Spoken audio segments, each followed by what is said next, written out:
What's going on, everybody? Welcome to another truly amazing episode of the Viall Files Ask Nick edition. We have a really great episode for you, as always, I like to think, and we so appreciate you guys tuning in to listen to us and to listen to our callers share their stories, and hopefully we're all learning a little bit. So whether you've been with us for a long time or you're new to this show, we thank you, and keep telling your friends. We are really excited about growing this show to even bigger and better things. So and it's all on you guys. We really appreciate it, and we have you guys to thank. We have a jam-packed week this week. If you are currently watching The Bachelor, Bachelorette, we will be back tonight for recapping episode 2 with the wonderful, hysterical Heather McDonald, who also hosts a date this episode. So we'll get the inside scoop from Heather. And then on Wednesday, a really great episode with a wonderful lady named Tinks. If you are on the old TikTok or Instagram, she's been making some waves this past year. She is an insightful, smart, funny person, and who likes to talk a lot about relationships with her audience, and it was a really great conversation, and you won't want to miss that. So yeah, thanks for choosing us, and yeah, we got merch, viallfiles.com, check it out. So anyway, let's get to our callers. Question time with Nick. Let's ask Nick your sexy questions. How's it going? Hi, Amanda, 29. Hi, Amanda. How can I help? I am going through a divorce right now. I have 2 toddlers. So that's fine. Like, we were together for a few years. Some things happened, and we've been over for a while now. But one of my exes has reached out to me, and we had met like 10 years ago now, I think it was. And he was kind of just like always the person that I like went back to, like if I was ever in trouble or ever needed anything, or we kind of just like always found our way back to each other throughout the years. But he would always say that he had commitment issues, like he would pick fights and then leave and then come back.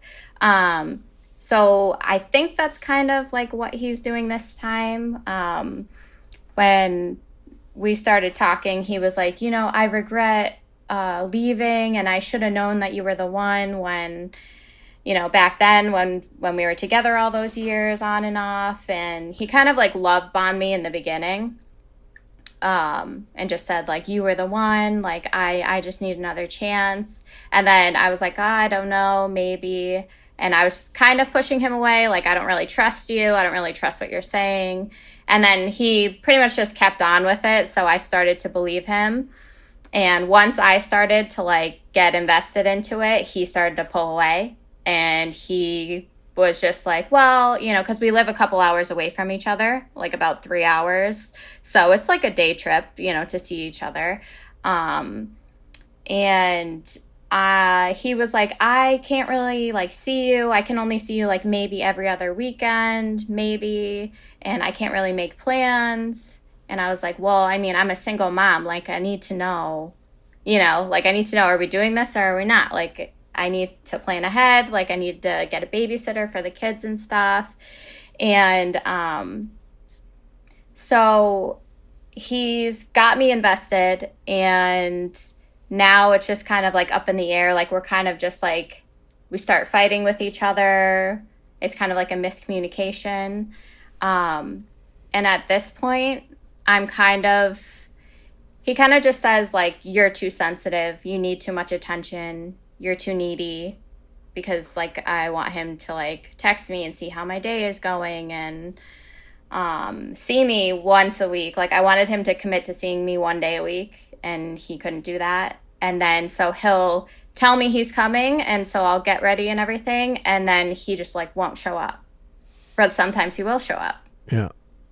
Okay. So like, what's your question? So I guess it's like, at what point do I just say like, enough is enough, and how do you know that you're actually not the toxic one?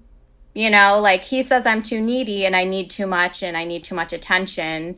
And like, maybe that's true. Like, I have an anxious attachment style where I'm like, and you I think need this reassurance. why? Because you want to hang out with the person you're trying to date? Yeah. That's like in his mind what it's easy to convince me. It's easy to convince me that it's me and my fault, my problem, and I'm just too much. I just need too much. Yeah, I mean, clearly, obviously, he's gaslighting you, right? And so, gaslighting works, and I can't control him, and he's not on this call, but I can tell you what you did wrong. You had 10 years of history with him and information. That's 10 years of actions against any words that he said, and you chose to believe his words over 10 years of actions. And I get it. You're going through a divorce. Divorce sucks. You're feeling alone, fear, so it's nice to have a comforting person in your life, especially that within those 10 years of information you had, there's certainly plenty of good moments at him being there for you. So it served a need for you. And so out of convenience or fear or boredom or whatever it is, you chose to allow him in your life, knowing and ignoring the 10 years of information you had. And then, you were just hesitant enough that, you offered him this challenge of convincing you he had changed and, whatever. You want to believe in him and you didn't necessarily do anything wrong. And eventually you stopped listening to your gut more and more. And then you said this one word, which is your problem, is that you said, now I'm invested, right? You didn't say, now I'm in love. You said, now I'm invested. And now you're trying to get a return on your investment, because a return on your investment would suggest that you're not crazy, that you're not the needy one, et cetera, et cetera. And so that return on your investment, you're trying to get in the form of validation for not listening to your gut, not listening and paying attention to his actions over his words, right? And you're being stubborn and not just walking away and trusting yourself and not being like, and now you're trying to figure out if you have some sort of attachment style disorder because he doesn't want to hang out with you ever. Right? Yeah, ever, yeah. So while he might be gaslighting you and he might be doing some shitty things, you're more focused on being right and not accepting the decisions you made and checking your ego and saying, listen, I didn't follow my gut again. I got to cut my losses. And instead of just accepting that and realizing this is not about love, this is about getting a return on your investment, you're so willing to start believing his gaslighting. You're starting to try to diagnose yourself with other problems you have because, well, if I have a problem, then that's something I can fix. And if I can fix it, then we can be together because I can control what I can control. And you're creating you're willing to listen to him because that'll allow you to control things that you can fix. So yeah, it sucks when people gaslight us, and that's not okay. But we, as always, have to take responsibility for the role that we play because you're not crazy. It's totally normal to want to hang out with people you want relationships with more than like once a week. People will say a relationship is two people communicating, two people compromising, two people empathizing with each other. Or, a lot of people, and I've had this, with family and friends where, I might say, well, do you want a relationship with me? And they're like, well, yeah, but only if. It's like, well, wait, that's not a relationship. I might have to be mad at you. I might have to critique you, or you might have to critique me. There might be some difficult times in a relationship, but there is an understanding of we want to be close. We want to listen and grow and learn from each other and spend time together. And that requires sometimes challenging moments and difficult times and difficult conversations. A relationship isn't, I want you in my life to compliment me. That's not a relationship. That's having a compliment ready to go at a moment's notice. It's like, I have this person in my life because every time I try something new, they're like, you're awesome. You're so brave. It's like, okay, well then you found someone who's willing to compliment you. That's not a relationship. Yeah, I think one pattern that I have is kind of like, when I first start talking to someone, I see like two things that I really like about them. And then I just kind of, even if they're not everything that I want them to be, I try to make them into someone that deserves me, even if they're not. Yeah, sure. I get that. So work on that, right? And you're going to have to do that alone, right? Are you still going through a divorce? Yeah. We filled out the paperwork and everything. It's just not filed. So allow yourself to grieve and process that, because the fact that you're just like a little anxious and you want to, and I get it, you want to move on. You don't want to like live in the space of like feeling alone, or, you know, I don't know if you, or feeling, I don't know how you feel about your divorce, but it would make sense for you to feel a lot of different things. So allow yourself to process those feelings, and then, you know, stop making lists about things that you want. Start making lists about things you think you deserve. And when you find it, you know, they've the phrase out there like hire slow, fire fast. You know, I didn't make that up, by the way, but it's out there. And people should do that with their relationships. Men should do it with women. Women should do it with men. Take time to get to know someone. And when you think you like them, take more time to validate those things that you like about them, to see if it's something that they're just showing you just to get you to like them, or if that's really who they are. Yeah, I definitely have a problem with that. Like, I definitely just want to believe people are who they say they are. But when they start showing I want to be with someone. When they start showing you that they're not, you need to accept that real quickly and stop thinking of ways that you can convince yourself there's something wrong with you, so that you can accept the thing that's wrong with them. Yeah, that's definitely what I do. And like, I have a problem with like dating or talking to more than one person. Like, even if I'm single, I have this like underlying guilt. There's about nothing it. wrong with that. Stop calling that a problem, right? There's nothing wrong with focusing on one person while you're getting to know them and dating. I mean, quite frankly, people make that mistake of like in a world where we have dating apps, we have so much access to people, you could be talking to 3 or 4 people at a time. Your problem's not focusing on one person. Your problem is, once you focus on someone, you just figure out a way to like them, and you don't qualify them. So focus on them, and then say, I don't know this person. Here's what I want. Here's what I know what I deserve, and then here's what I know about them so far, and here's what I don't know about them so far.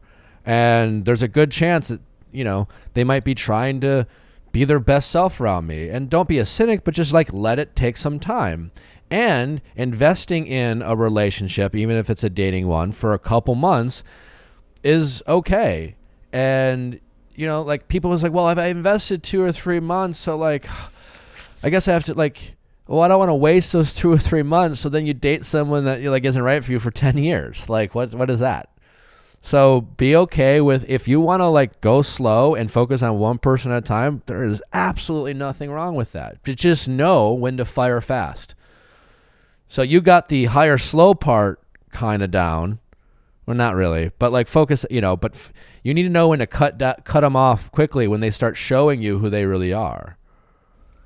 Yeah. And then you move on to someone else. And then you go back on the dating apps, you get to know someone, you try again. You know? Yeah, that's really hard for me. It's hard for me for some reason to just like let people go out of my life. Well, like, there must be a part of it that you are feeling like a failure. And anytime you meet a guy that you had any type of excitement around and it doesn't work out, well, what does it have to say about me? Do I have a bad picker? Why don't they like me? But they're just one fucking guy that you started dating that you liked something about him, and he turned out not to be the person of your dreams. So stop being so hard on yourself. Stop, like, accept the fact that dating is hard. Accept the fact that there are more people that you're not compatible with than you are compatible with, and it's really a challenge to figure out who they are, and be grateful for the opportunity to keep meeting new people and try to get it right. You know, but the way you're going about it is having a counter, like you're afraid of wasting time. But all you're doing is things that are wasting more of your time. You're going, you know. Yeah, exactly. It's a big waste of time to invest in someone who's giving you 10 years of information on who they are and believing them for 2 weeks when they beg. And then when they once again show you who they are, you're still considering sticking it around and trying to figure out what's wrong with you, so that because you don't want to worry about, like, you're worried about your investment. Cut your losses. Yeah. You know? Yeah. You're so right. It's anytime you say to yourself, well, now I'm invested, leave. Yeah. Because you're not thinking about, well, now I'm in love, and now Yeah. Once you can say that out loud, you're at risk of investing a lot more and losing a lot more. Yeah, it's hard because I've done this for so long. I've never really had a healthy relationship. How old are you I've again? always been with the wrong person. How old are you? I'm 29. 39? 29? 29. You're super young. You know, I know, like, hey, it's the oldest you've ever been, so you feel old. But, like, you know what? You've been realistically dating for 10 years. It's not that long, you know? Yeah, and I think that since I've been around so many failed relationships and toxic relationships, they just turned toxic because obviously I was picking somebody who was just not right for me and trying to, like, force them to be. And so now I almost feel like I don't really know how to have a healthy relationship. Like, I have toxic habits now. Have you gone to therapy to figure it out? Constant. No. So then do that. You know, like, you're so down in your dumps about yourself, but there are a bunch of things that work for people that you haven't tried. So instead of being critical of yourself and what you failed or what you got wrong, be grateful for the opportunity to still get it right. Be grateful that you're only 29. Know that you haven't exhausted all your options of being a better version of yourself. It's great that you can recognize and take responsibility that some of the toxicity that has existed in your relationship is a result of your own behavior. Great, because a lot of people can't get there. So now do something about it, right? Go see a therapist, and just, you know, there's nothing wrong with seeing a therapist. It's I do this shit. I want to figure it out. Why do I do this? And quite frankly, listen to you. I mean, I'm sure I recommend therapy to anyone, but, like, your problems, from what you're telling me, aren't so, like, unfixable. Like, you have an ego is really your biggest problem, right? That I can tell. You have a hard time accepting failure. You see failure wrong. You see it as failure and not as an opportunity to get better. You're highly critical of yourself. Right. You don't like losing. You don't like accepting things. These are very common problems that everyone has. So, like, you're not without hope. You're not without figuring it out. You're not a lost cause. So just fucking do something about it and stop feeling sorry for yourself. And stop investing more in bad investments. All right. Well, you're going to be just fine, but it's you should feel really good about this, because everything you're telling me is in all of your control.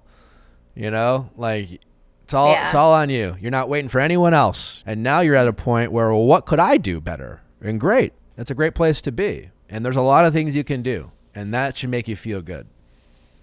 Yeah, and bringing myself back to somebody who I may be comfortable around, but just obviously isn't the person that I should be with, is not going to help me move forward. Well, yeah, but you're trying to find someone you're comfortable around so you don't have to worry about how uncomfortable you are with yourself. So get comfortable with yourself first, so that you don't require someone you're just used to make you feel okay. And as far as this guy you're talking to, cut him out of your life, like, now. Never talk to him again, ever. Okay? All right. Yeah. Best of luck. I'm going to. Right. Thank you. Okay, bye-bye. Sunday. Hey, it's summertime, and if you're like me, who's a new homeowner and wants to have the best lawn in the neighborhood, ask Sunday to help you out, because you know what? Not all lawns are created equally, and they're not in the same, environment. I live in LA. My parents live in Wisconsin. Different climates, different types of rain. And our grass needs different types of treatment. Sunday is more than just a lawn care product. It is a custom lawn care plan with a variety of ways to help you grow a beautiful lawn, control your weeds, and remove pests. They literally just kind of use the GPS of where you are, and they send you ready to go stuff to just attach it to a hose and spray. I mean, you can literally just give your... It's magic. It's magic. It's super easy. there's no thought in it, and you're just going to have the best lawn possible. You'll look like the guy who does nothing but take care of his lawn, and all you're really doing hosing your lawn essentially for a few minutes. If you want the kick-ass lawn that you've always wished for and that you can brag about to your dad, the one that he could never get, let Sunday take the guesswork out of growing a greener, more beautiful lawn this spring. Get Sunday.com/VIALL and get $20 off your custom lawn plan at checkout. That's $20 off your custom plan at getsunday.com/VIALL. Our mental health, it can't be more important. We talk so much about mental health on this episode. I'm often recommending people, get therapy, work through their problems, and BetterHelp is here to help, right? It can be a little scary to get therapy. Who do you go to? Where, how do you get it? Well, you go to betterhelp.com. You'll take a quick assessment, whatever you're dealing with, whether it's anxiety, stress, money problems, relationship problems, just someone to talk to. They'll assess your needs, assign you to one of their many talented mental health care professionals. You can use more than one. You can try different people out until you find the right fit. So many people are using BetterHelp, and it's helping them. My friends have used it. Many people in our audience have used it. Over 1 million people have taken charge of their mental health with BetterHelp, and you can too. Help get the therapy and mental health help that you've so been craving. Visit betterhelp.com/Viall Files. That's VIALLFILES. BetterHelp, HELP, and join over the 1 million people who have taken charge of their mental health with the help of an experienced professional. This podcast is sponsored by BetterHelp, and Viall File listeners get 10% off their first month at betterhelp.com/Viall Files. How's it going? Good. How are you? Good. What's your name? Sierra. Hi, Sierra. How old are you? 34. All right. How can I help? Well, where do I begin? Wherever you want. All right, cool. Let's see. I'm from California originally. Moved across the country when I was 21.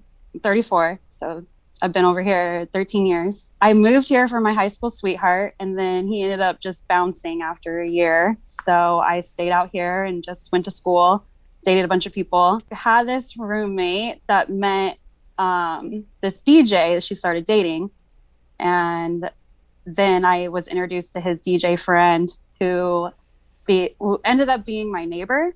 So we were neighbors for like 10 years, and he is a hoarder.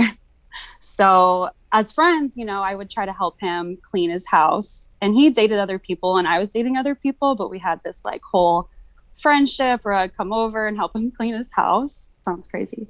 But we started dating 5 years into that.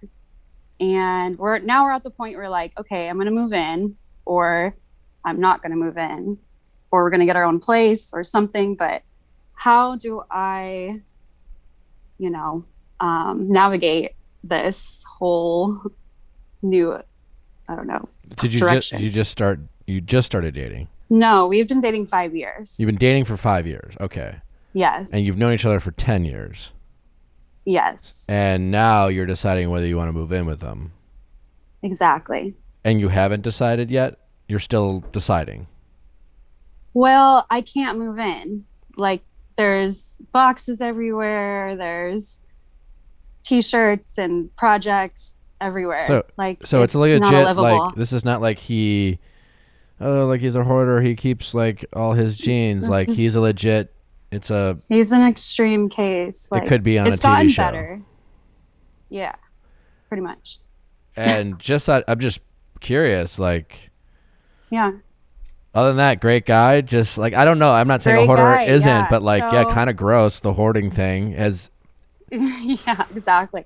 So, we have things in our relationship that I have been testing just him in ways, basically he's been remodeling his house through all of his hoarding. So there's half a floor in the living room, and then there's just stuff everywhere. And then there's a bathroom that's finished, but the vanity isn't on the wall. So I asked him, hey, can you put the vanity on the wall so I can get ready in the mornings and be more comfortable staying in his room or staying in his house? And he has yet to put it up, and it's been months. Does he know he's a hoarder? Yeah, he knows, and he is so stubborn about who comes over his house to like do work, and I don't know. He's stubborn on who like comes over. And what was your hope in testing him? I mean, I think personally, when anyone says I tested them, is you're already off on the wrong foot. Like, it's a relationship, not a class, right? Yeah. I mean, I guess what I'm saying, if he is this bad, right, in the way you describe, then there's probably some sort of psychological issue that he might need to work through. I don't know much about I don't know much about hoarding, but if there's a difference between like I don't like throwing things away to like having so much stuff that there is no living space for normal people and it's getting gross and disgusting and and I think there's like definitely, it's not like it's gross and disgusting, it's more like stuff that he hoards. Like, first it was records, so he has a whole room full of records and art. Then it was t-shirts, so you walk in his house and there's t-shirts hanging from like everywhere. There's just t-shirts everywhere. So I don't know, it's just like it goes from one thing to the next. Yeah, I mean, exactly. So I don't see how you can move in with this guy unless you develop his same taste in hoarding. It's not right? this is not something. And he's how old? 39. Yeah, so this is not like, hey, guess what, guys, I'm into hoarding, and then 6 months later he's like, remember that weird time I just like collected a bunch of stuff. Like, it's not a phase, and so this is something that he does or is going through. Does he think it's a problem? He knows it's a problem. For you? Because, like, it's not. Does he know it's does he know it's a problem for him, or does he think it's a problem for other people? Oh, everything. There's a lot of stress behind it because he definitely knows it's a problem for himself, but his friends do make comments about him. Does he go to therapy? Does he? No, he does not go to therapy. Okay, so I think that's something. If Huge. This is a person that you are considering moving in with, then this should be a person that you can have tough conversations with. It should be. And sometimes that tough conversation, especially if they're able to acknowledge they have a problem. And again, you don't even have to have a fucking problem to go to therapy. I mean, you can just have like, I have problems and I'd like to work through them with a therapist. He has a very specific thing where he can be like, hey, I do this shit. It's affecting my relationships. And I want to help identify why I am driven to do this. Right? So totally testing him about like asking him like, I'm going to see if he's going to throw this out today or hang this up. That's not going to get him to stop. Yeah. He needs to figure out why he's doing it. What's causing him to do this? What's the root of this? I don't even know what it is. Is it anxiety, or is it a way how it's a coping mechanism of some sort of stress? I don't know. Mm-hmm. I don't know if it's some sort of attachment or detachment style that he has or doesn't have, right? Like I'm not in a position to diagnose him, but I'm confident in saying that this problem won't be solved without him wanting to change that problem. Neither of you can hope it goes away. And he wants you to move in with him? Yeah, he does. But it's like more of a waiting game because I don't really see any like actions on his end to. And have you? Like, I go over there and I do help him. Like, I sell all his clothes on Poshmark. Yeah. I pick up rooms. I clean his bathroom. And then more stuff shows up. It shows up, yeah. And it just piles on top of it. And have you said to him, listen, I love you. I think you're great. I want to move in with you too, but I just simply can't live like this. And I mean, we have had that conversation. And then what have you guys said to try to do something about it? I mean, it's all just talk mostly. Yeah. It's like, I want to be better. I want to do these things that make me better. Well, I'm sure you can understand and like, yeah, great. I want to gain 5 pounds. I want to lose 5 pounds. You can't wish it. So if you want to gain weight, you change your diet and lift more weights. If you want to lose weight, you do something about it. And that might require a trainer or maybe some sort of dietitian person. And maybe you have poor eating habits and you have a bad relationship with food. I don't know, right? And so, you just say, listen, I love you. I really want to move in with you, but it's not going to happen until something changes. And you can't want to change. You just have to figure out. Have you considered maybe clearly this is a psychological thing? Totally. Yeah. And you suggest therapy. Yeah. Issues. And if he doesn't want, if he refuses to get therapy, refuses to do anything about it, then you're going to eventually going to have to decide, is this going to work out? Because or ever get to that level. Without being, I feel confident in saying it's never going to just change without him doing something about it. And that something is probably going to require some sort of therapy. Right. Basically, I just want to help him, whether it's we're you're together or not. You're not a therapist and you don't have the tools. And for example, if I were part of your friend group, I could I don't know, you know what I'm saying? This is a very specific thing. And try to understand his relationships with his, it could be a childhood thing. It could be some sort of trauma. There's a whole TV show on hoarders. There's clearly some experts. Have you done any reading about what causes a hoarder to be a hoarder? I haven't watched the show. I just know it exists. Yeah, I guess I haven't. I mean, I know it's always, something deeper than surface level. Again, it's not your job to change him. It's your job as a girlfriend to support him and not judge him and try to give him the support system for him to do the work. But if you're going to date this guy, I would learn about what it means. There must be some information out there. And I'm assuming a lot of people listen to this podcast, someone probably knows and maybe they'll reach out, but Google it, find out and start there. Again, not your job. I wouldn't Google it and start and then all of a sudden be like, all right, well, I have a plan on how to fix you. But I think that might help you empathize, right? It'll stop you from, as you say, testing him and do these things that aren't gonna, all those things they're gonna do are make you both stressed out with each other. It'll create different problems. I'm just trying not to be resentful. About it. If I can just jump in. Hi, I'm Amanda. I'm on Nick's team. Hi. And one of my best friends growing up, she grew up with parents who lived in a house that, it was they were hoarders. And I think one of the things that was toughest for her was that it was so soaked in shame. She had so much shame about the state of her house constantly. And so I think all hoarders, we know, even if you're messy, that's viewed as okay, you're a dirtier person. We value organization and cleanliness in society. So there's a lot of shame that's associated with it. So I would just say it's really important that you advocate for your needs in this relationship. But when you're trying to draw those boundaries, I think maybe just be super mindful of the language you're using and making sure you're framing it as hey, I need this in order to feel comfortable in this space, and not any of the this is gross, this is disgusting, just making sure you're keeping it really sort of practical about the things your needs as opposed to his morality. Yeah, that's great. But you're going to have to decide for yourself. You've been in this relationship for 5 years now. You've been in this relationship for 10 years now. It's been romantic. And while if you are going to stay in a relationship, yes, that's good to not make your partner feel shame for whatever ailments and struggles they have.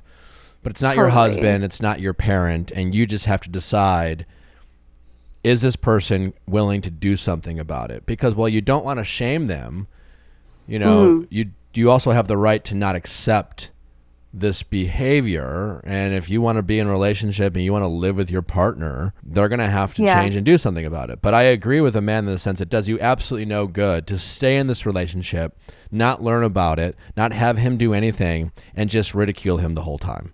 That's not going to do anyone any good. Or shame him, or just roll your eyes, and things like that. I want to be the helpful person here and positive, and I don't shame him for what he does, but I just want to help himself, I guess. And yes, telling him that you believe in him, telling him that you love him are all good things, but you do have to hold him accountable as your girlfriend. If you don't want to be his girlfriend, then that's not your problem. But if you do, and he says, I want to change, and you say, all right, well, what are we as a team going to try to do this about? Because wishing it is not going to make it happen. And yes, you should be able to suggest therapy. Yeah.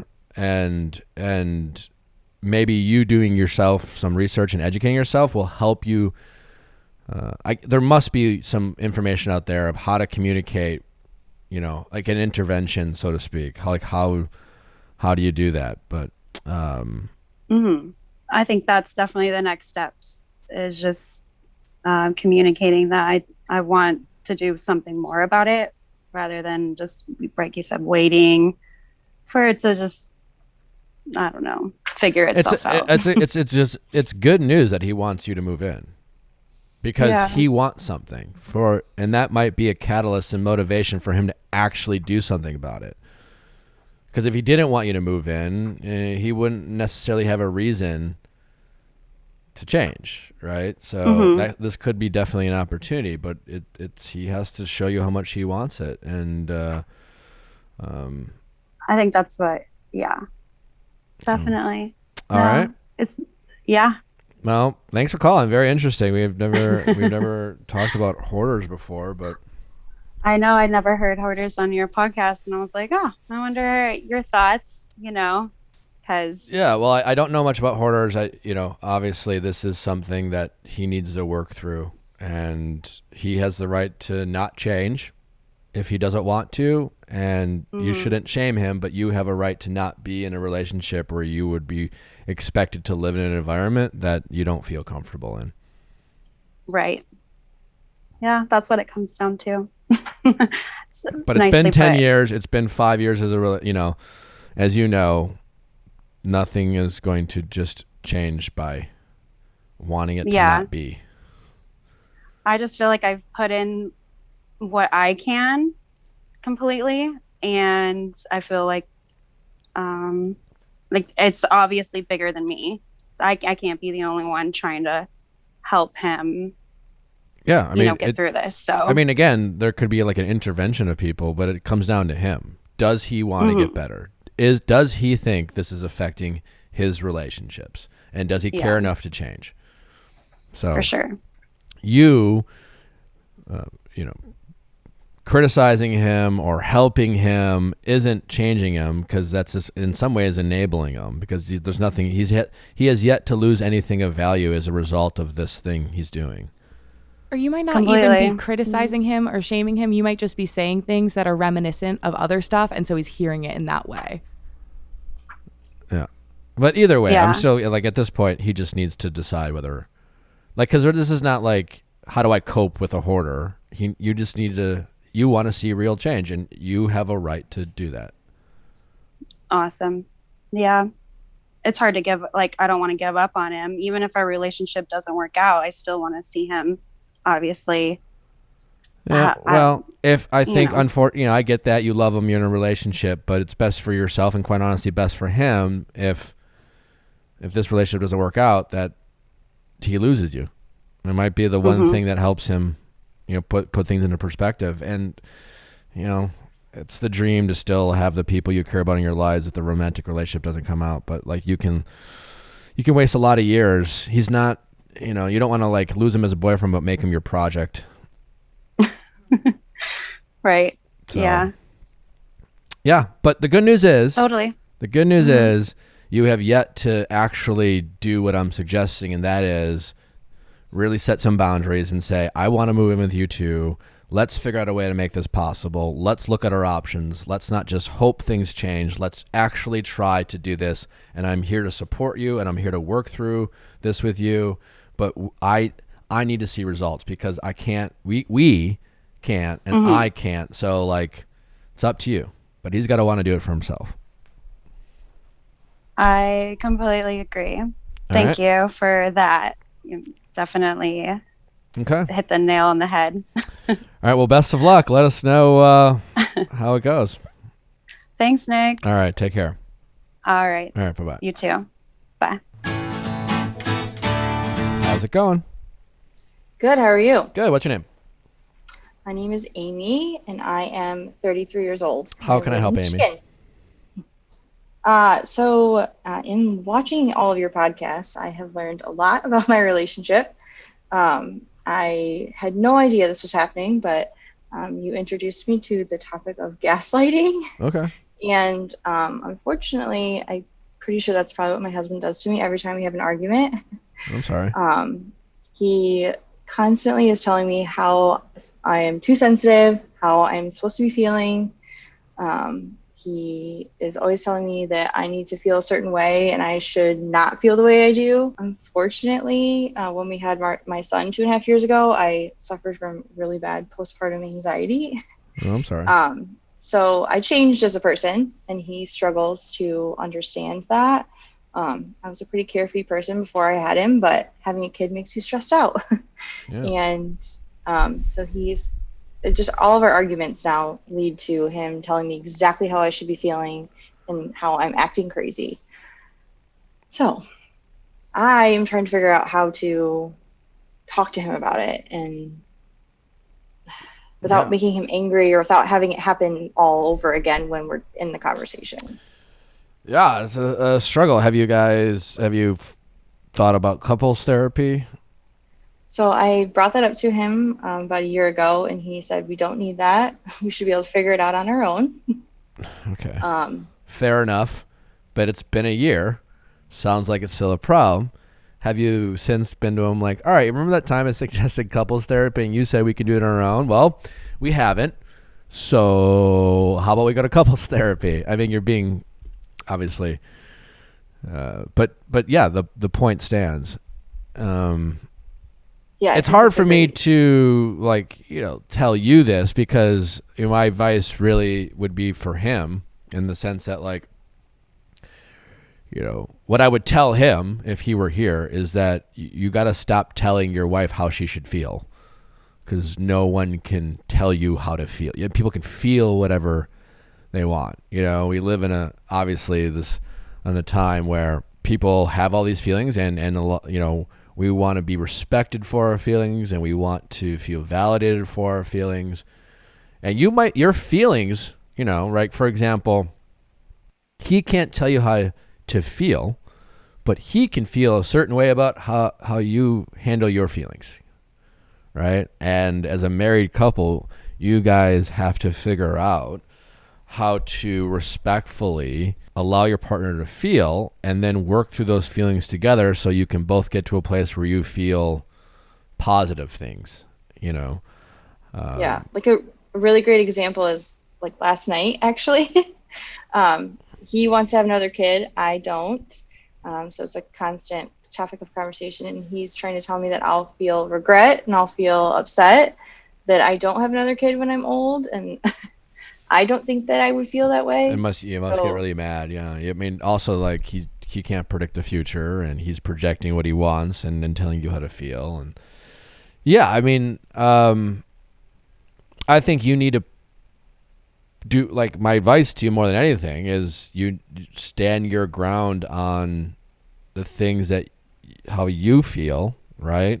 If you feel that you guys really need couples therapy and you're not a therapist and what he's saying is wrong and what he's saying is hurting your feelings and it's upsetting you, but you don't necessarily know how to speak to him in a way where he understands or listens to you, then all you can do is insist that you guys get help because you haven't been able to do it on your own. And the fact that he wants a kid, I guess you could use to your advantage in the sense that he wants something from you. So I wouldn't lie or anything. Just be like right now, I have a lot of reasons why I don't feel how you feel. And minus you wanting a kid and me not being ready, I just right now, this is how I feel around you. And you might think I'm crazy and you might call me names, but I can't help how I feel any more than you can help how you feel about me. So we need to get to a better place of respecting each other's feelings and then communicating in a way, because I struggled a lot having our first child and you're asking a lot of me to have the second, and I can't even fathom or comprehend, forgetting about what you think I'm going to regret or not regret. I can't have a pregnancy and raise another child with the relationship I have with you. If it's all my fault, as you suggest it might be, then I'm still going to need us to go to therapy so we can learn that together. Not me go to therapy on my own just so a therapist can tell you you're right and I'm wrong. But like, you know, he's asking something from you, so you have the right to ask something from him. And that is getting third-party help, getting a therapist, a couples therapist, a counselor, someone who works with couples and these types of problems. And I mean, honestly, that's the only advice I have for you, is to really just insist. And if he keeps saying no, well, then you have to start considering you know, because you, according to you, right? And I can't talk to him. You're wanting to get help for the both of you. You seem to be the only one interested in the relationship getting better, and he seems to be interested in getting what he wants, both as a second child and having his wife act a certain way and not responding a certain way, or not getting mad about things he doesn't think you should be mad about.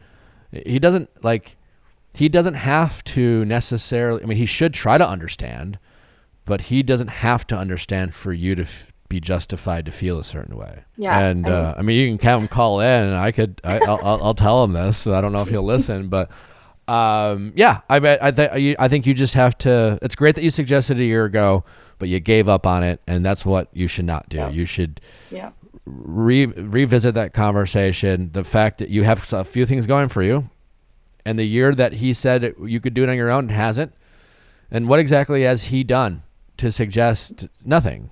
It's like you haven't done it. We're clearly, and then just say like, maybe we're just too stubborn to do it on our own. You know, a lot of people get couples therapy, but I'm not having another kid with you regardless. Even if I wanted a kid, I don't want it with you. I mean, maybe try to say it, and like, I don't think we should have another kid until we figure us out. I can't. Yeah. I flat out told him, I'm like, our relationship can't handle another child. Like, and I would love our relationship to be able to handle another child, but I need you to compromise a little bit. Like, the fact that you are unwilling to even consider therapy with me suggests that is a clear evidence that you are unwilling to compromise. And every relationship requires compromise. I'm not just a vessel for you to like impregnate so that you can have more children. Like, I need a relationship. I want someone to communicate, who I can like share my feelings to. You have to make couples therapy priority number one, and don't really engage in any other arguments and discussions with him other than that. And everything he wants to argue about, you revert back to, I would really love to work through this with you in couples therapy, because I'm exhausted of trying to do this on our own. And quite frankly, I don't think we're really trying. I think we're both trying to just be right and get what we want. So the more you can make it about you guys without, you know, whether you feel like it's all his fault or not, but like make it about the relationship so that he doesn't feel defensive. But either way, you just have to really stand your ground when it comes to therapy. And that's all you can really do. Or leave him. I feel like that's the last straw. If he won't commit to that, I'm not going to continue being treated this way. Yeah. And I'm not just saying this, I truly believe it, that I felt like awful about our relationship, and I wasn't really sure why did I get married to be treated this way.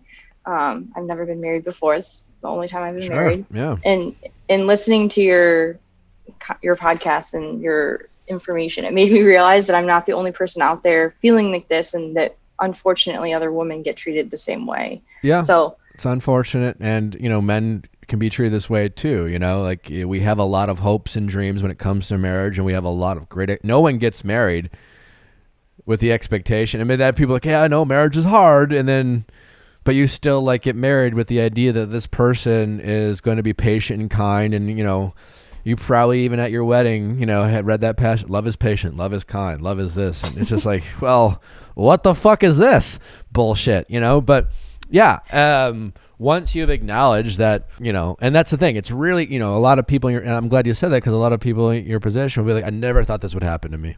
I never thought I would be in this position.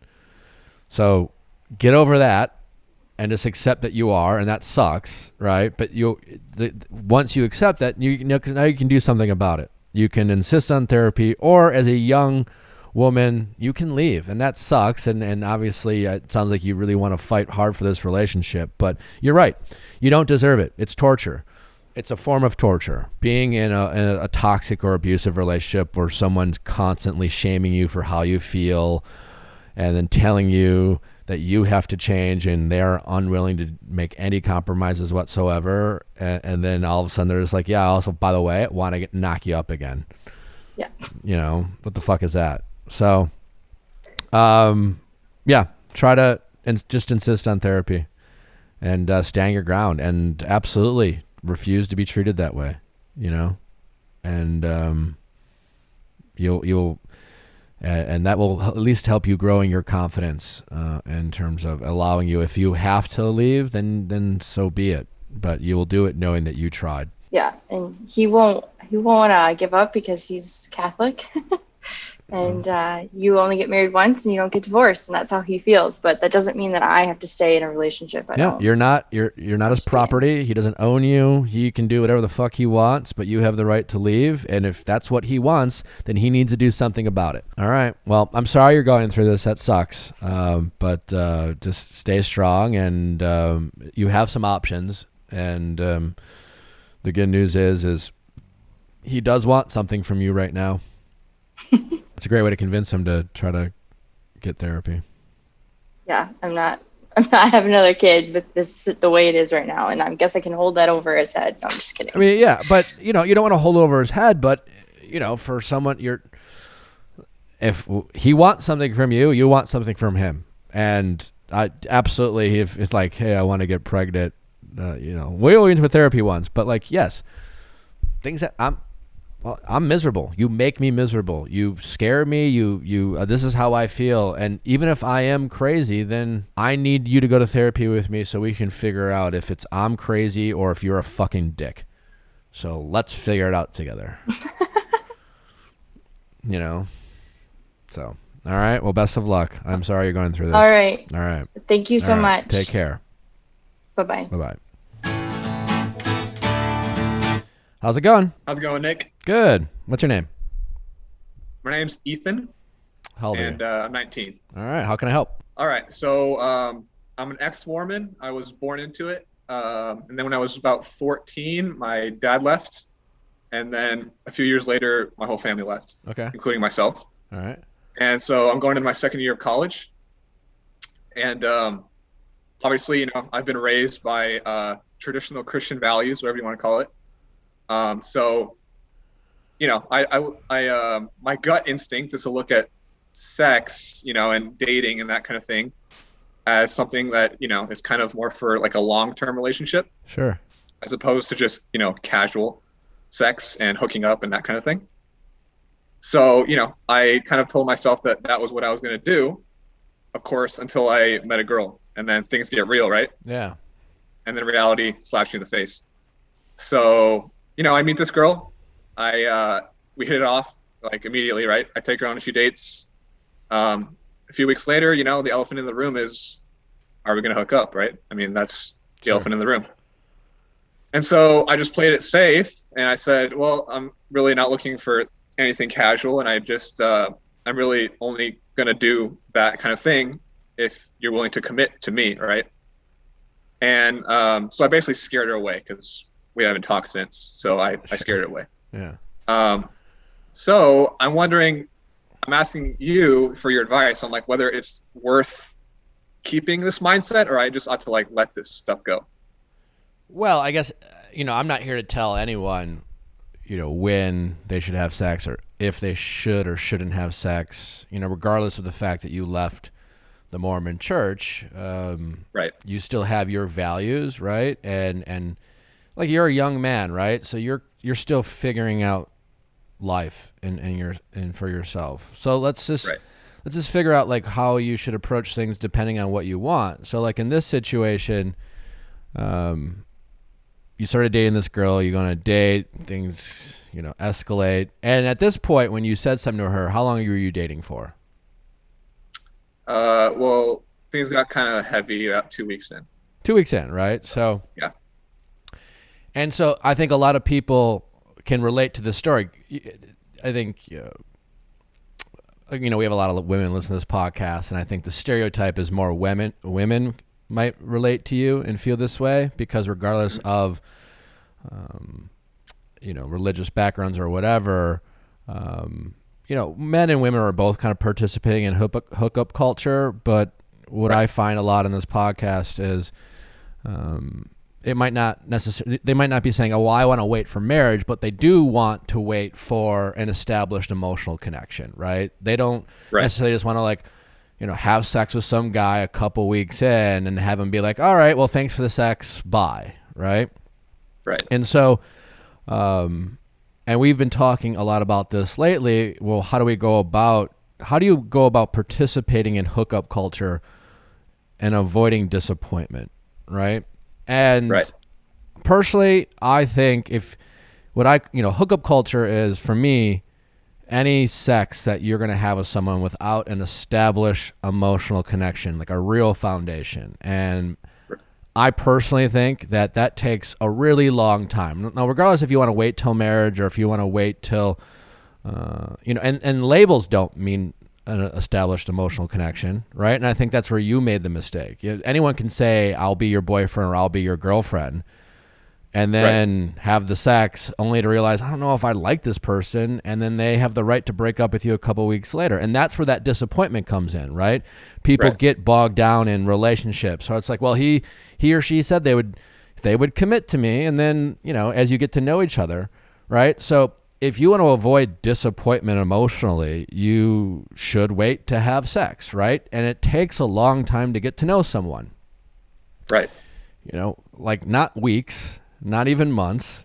Sometimes it can take, a really long time. And when you're 19 and you got two 19-year-olds, you're still figuring yourself out, right? You're still getting to know yourself. You got school. I'm sure she is, right? And that's, I think, the challenge a lot of young people are facing, is simultaneously trying to get to know themselves while dating, and you're all horned up, and you're attracted to each other, and you're trying to figure it out. So it can get complicated for someone like yourself, who is not only grappling with that challenge that everyone in your kind of age group, or that in their 20s might be grappling with, but also just deciding for yourself, what does sex mean to you, right? So I think the mistake you made in this situation is you wanted to put a label on it for yourself, right? Because you're still, as a young man, you left the church, but if you're to grow up, I grew up very Catholic, right? A lot of similarities in terms of when it comes to sex and shame and things like that, right?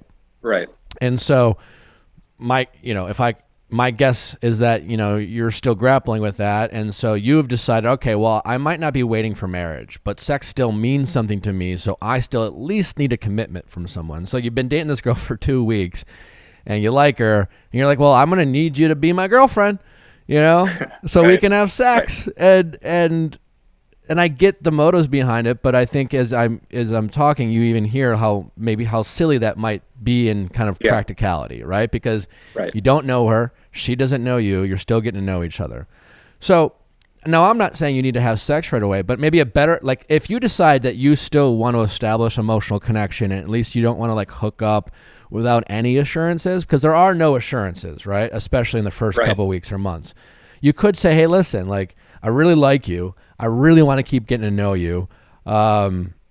Sex does mean something to me right now. I'm not really saying anything. I know labels don't really hold a lot of weight because you can come and go, but I want to get to know you. I don't really know a lot about you. We clearly have a great connection. I get excited to see you. I'm physically attracted to you. I love everything I've learned so far, but I don't know, I'd rather just take it a little slower, and it's not going to work for everyone. But I think a lot of women, if you say it like that, will respond well to you, right? And because that's going to be a much better approach of, I need you to be my girlfriend to have sex with me. It's okay, that doesn't change anything. And in fact, it almost, and I know you didn't mean it that way, it almost sounds, it sounds a little nuts when you say it so I need you to sign here, almost, so to speak. Yeah, it's kind of just like validation to do to have sex. Yeah, and for you, Right. you know, you grappling with this kind of, you know, religious past, and I get where it comes from, right? But just understand it really doesn't mean anything for someone to call you their girlfriend. What you're trying to Right. is establish this connection, this bond, right? And men, you know, you haven't had sex yet. So, you know, we've talked a lot about this on the podcast in terms of like men's bodies and women's bodies. And, you know, it's not, you know, it's not black and white, but, you know, the average woman tends to release, you know, oxytocin, which bonds them to men, you know, after sex, and men seem to release more testosterone, which sometimes gives them this ability to feel a little bit more disconnected to their partners, right? Mhm. Which is why you Right. find a lot of guys, you know, will like, oh, I'm really excited about her and I really like her, and then they have sex without the emotional connection, and then they're just like, I don't know how I feel about her, right? Right. And it's going to take a really long time to build the type of emotional connection for a lot of men and even women to really say, okay, well, I still want to date, right? Because if you have Right. sex too early, then your feelings will be more around the sex that you have. Well, what did you think about the sex? Was it fun? It will complicate people's feelings, and it will complicate both men and women's feelings, right? It might complicate Right. them differently, and that's why you're going to get a lot of disappointment with people. So now, as far as you, in terms of like what you should do, or should you just dismiss this, like, you know, should I just start having sex and with a bunch of people? That's for Right. you to decide. And my advice to you is like, don't let anyone influence your decision. Myself, movie society, your friends, like, you are only 19, right? And you have a Right. lot of time to figure this out. And we've, you know, regardless of, and I think the mistake people make in hookup culture is sometimes forgetting just how powerful and awesome sex is. And Right. it still will come with consequences, regardless if you think God's going to come down and tell you you're going to burn in hell, right? Like, consequences could be, again, it could be as simple as being really disappointed afterwards because you have this heightened expectation, and your expectations doesn't meet your reality, and your feelings change. It could come in the form of an unplanned pregnancy, and then what do you do there? It could be an STD. It could be a lot of things, right? So, like, you know, I think you can. I've participated plenty in hookup culture, but casual sex, I don't like the word, because casual implies like, it's not really, it's casual, whatever. And casual or not, like, I think people should respect sex and the power of sex. And if they want to participate in hookup culture, and, you know, I've thrown some things out on TikTok, and it creates a lot of opinions, but my whole thing is, if you're going to participate in it, you got to be realistic about your expectations, right? Yeah. And so if you're going to have sex for the first couple months, man or woman, is like, I don't think it's very practical to have much expectations around sex other than people's safety and just having a good time with sex, because, you know, after a couple months, what do you really know about someone? You know, Right. you know, Right. 6 months, you're still people. And it's even harder for someone in your position, because as you get to know someone, they're constantly changing, and you're constantly going to be changing. So you might have gotten to know them in the first couple months, but then this girl you're dating takes a class and meets a group of friends, and that influences her decisions and her choices, and not necessarily for the worse, but just different. And then she evolves and becomes a different person. And while she's done nothing wrong, but other than attach some interests that she likes, but maybe it doesn't vibe with your interests, and then you guys decide, hey, it was a good run, you know, and one person breaks up with the other, and there's some heartbreak there. And so that's where the challenge comes in of people feeling disappointed because they have attached sex as a way to solidify this emotional connection that they've built over the course of 4 weeks or 9 weeks, right? And then all of a sudden things change. Someone leaves the relationship, and they're just like, well, fuck you. And you used me, and you told me you loved me, and we had sex to solidify that. And then the other person's just like, I mean, feelings change, man. You know, I didn't know.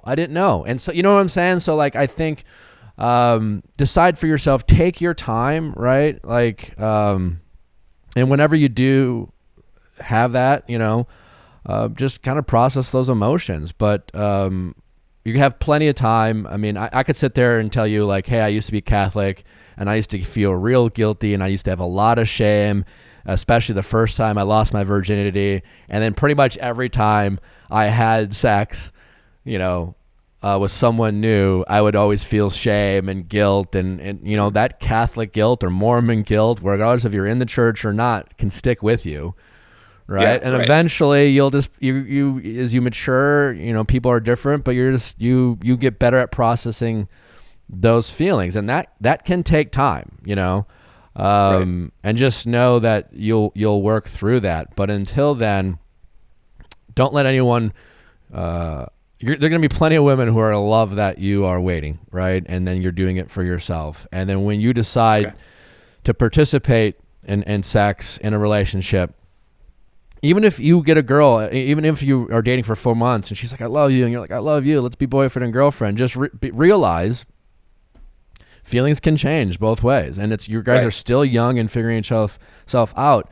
So it's good not to apply so much pressure on sex, knowing that like, hey, there are no guarantees. And all this sex, whether you're dating, whether you hook up on the first night or you date someone for 3 months, or like, let's be boyfriend and girlfriend. In my opinion, I think that's all part of hookup culture.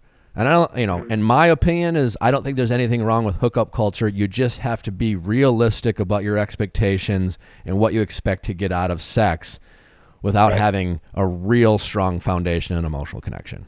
I'm really like set in reality. Like I know that reality is not exactly what I want it to be. So I know that, disappointment and, catching feelings and all that stuff. I know it's all at play, right?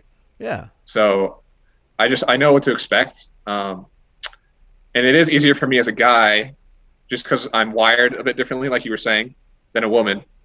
And it is easier for me to just participate in hookup culture, I guess you could say. Generally speaking, maybe, but like, who knows? Some men are, might be a little bit more emotional and sensitive than some women out there. There are. I've met a lot of women who are, I'm just like, wow, you're like my guy friends, and so everyone's different, right? So it's, I just think, I mean, also like, you just enjoy this, man, right? Like, like there's a part of me that's like, fuck, I'm glad I don't have to deal with that again. And there's a part of me that's kind of like, man, what a fun adventure Ethan's about to experience when it comes to like meeting women, deciding to have sex for the first time. What I would, if I were you, like, I'd make a lot of women friends right now, right? And platonic friendships, and I would ask them, what their experiences are with men, what do they like, what do they dislike, and I'm not even talking about intimacy specifically, but I think a lot of young men make the mistake of not having conversations with women about their interests and districts. You're gonna learn a lot more from your women friends than from your bros. I mean, your bros don't know shit, just like or porn or whatever. And so ask them about what they like and how they like a guy to approach them, if they do like a guy to approach them. And if you are comfortable enough with a female friend, ask them about intimacy and what they like and dislike, and ask them how they felt if they got disappointed from a guy. And so just focus on building these relationships with people now and see where those relationships go and cultivate. And if I were you, that's what I would focus on right now, is just a lot of platonic friendships that include women friends. And if you happen to meet a girl that you like and things escalate and she brings up sex, just say, and you're let's say you're just still a virgin and you haven't had sex. Mm-hmm. Sure. Yeah, don't demand a label, but just say like, I'm a virgin. Just put it out there, own it. And I own it. Yeah. And I kind of haven't really figured out when I'm going to have sex for the first time. It's not a religious choice anymore, but it does still mean something to me. So I don't want to just have sex with anyone. There's a good bet, and I say this to a lot of women, your first will just, the most memorable thing about your first will just be that it's your first. Mm-hmm. it'll be weird and awkward, and it won't, it just most likely just be your first, and that's okay. Just be safe and be respectful and try to enjoy the ups and downs. Yeah, I agree. I guess another thing I would say is that I would love to, make lady friends. But I'm like physically kind of intimidating. Like I'm 6'1" and 190 pounds of muscle. Congratulations. So life's going to be a lot easier for you. I know, but I kind of like scare people away, if you know what I mean. Like, so the girls that do kind of like approach me or show interest in me are, it's kind of more on in a sexual way, right? Yeah. Give it time, right? Like, good news for you is that you're a good looking guy, you're tall, like women are going to be interested in you, but you're still going to be able to make women friends, right? And it's making friends with anyone can be challenging, and just set certain boundaries. Like, trust me, you can friend zone women. You'll get good at it. And then you just don't entertain sex. You just be like, hey, we're just friends. Ask them about guys they like, and make it very clear. And just prior, and this is going to take time to build friends and have friends, and if you meet a girl, right, and then it is a romantic relationship, don't be afraid to ask her questions. Let's say if she's not a virgin, just be like, I don't know, I've never fucking done this thing before. So if you've never done anything, ask them questions. I think a lot of men make the mistake of, wanting to feel macho, and they're supposed to know what they're doing, so they don't want to ask. Well, I'll show you, baby, that I'm a.